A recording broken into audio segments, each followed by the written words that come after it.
Բիզնեսի ախտորոշումը հաջող զարգացման բանալին է։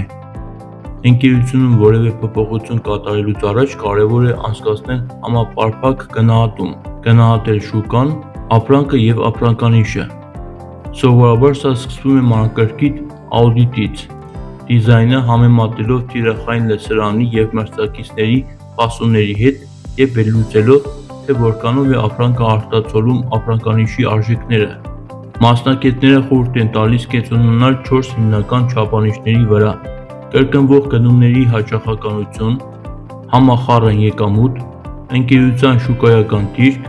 ներդրումների վերադարձ։ Եթե այս չափանիշները կայուն են կամ աճում են, ռազմավարությունն աշխատում է։ Եթե կատարողականի ցուցանիշները վատանում են, անհրաժեշտ է բացահայտել պատճառները և ճշգրտել ընթացքը։ Առաջին քայլը սովորաբար գնումների հաճախականության վերլուծությունն է։ Եթե վաճառքը նվազում է, կարևոր է ուսումնասիրել դիզայնը, տեսողական և համատեքստային լուծումները, փոխակերպումը, ինչպես նաև ապրանքանիշի հաղորդակցությունները և արժեքները։ Օրինակ, երբեմն լոգոյի թարմացումը բավարար է առանց ամբողջական վերաբրենդավորման դիմելու։ Որքան մանրակրկիտ է գնահատումը, այնքան ավելի հեշտ է բացահայտել թույլ կողմերը և հարմարվել լսարանի պահանջներին, միտումներին և շուկայի իրավիճակին։